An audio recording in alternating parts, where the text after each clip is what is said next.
வணக்கம்ங்க. இன்றைக்கி வந்துட்டு வெள்ளிக்கிழமை. இன்றைக்கி வந்து நம்ம மாடி தோட்டத்தில் ஒரு 32 வகையான பூக்கள் இந்த பதிவில் நீங்கள் பார்க்கலாங்க. அழகு பூக்கள், அறுவடை பூக்கள் எல்லாமே இருக்குது. ஒவ்வொரு கலர்லேயும் நிறைய பூக்கள் இருந்துச்சுங்க. இன்றைக்கி என்ன பண்ணியிருக்கேன் அப்படின்னா, ஒவ்வொரு கலர் பூக்களையும் தனித்தனியாக இப்போ உங்களுக்கு அதை எடுத்து காமிச்சிட்ருக்கேன்.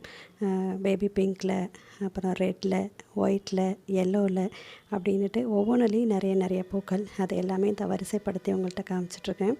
அதுக்கப்புறம் தனி பூக்களாகவும் இருந்தது. ஒத்தையாக பூத்த பூக்களும், ஃபேண்டா கலர், கருநீல சங்குப்பூ, இதே போல் ஒத்தையாக பூத்த பூக்களும் நான் எடுத்து வச்சுருக்கேன். இந்த பூக்கள் எல்லாமே பறித்து அந்தந்த நிறப்பூக்களை அந்த நிறப்பூக்களோடு சேர்த்து வச்சு அழகை பார்த்து ரசித்து பார்த்துருக்கேங்க. பாருங்கள் எவ்வளோ அழகாக இருக்கும் அப்படிங்கிறத நீங்கள் பாருங்கள். இதில் வந்து எந்த நிறப்பூக்களை நான் சேர்த்து வச்சு பார்த்துருக்கிறது ரொம்ப அழகாக இருக்குது அப்படிங்கிறத பதிவிடுங்க. நான் கேட்கும்போது எல்லாருமே சொல்லிடுறீங்க, எனக்கு அது ரொம்ப சந்தோஷமாக இருக்குது. போஸ்ட்டில் கூட நான் கேட்கும்போது சொல்லிடுறீங்க. இன்றைக்கி சொல்லுங்கள், எந்த நிறப்பூக்களை எதில் சேர்த்து வச்சு பார்க்கும்போது அழகாக இருக்குது அப்படிங்கிறத சொல்லுங்கள். இந்த பதிவு பிடிச்சிருந்ததுன்னா நீங்கள் நம்ம சேனலை சப்ஸ்கிரைப் பண்ணி எனக்கு சப்போர்ட் பண்ணுங்கள். நன்றி, வணக்கம்ங்க.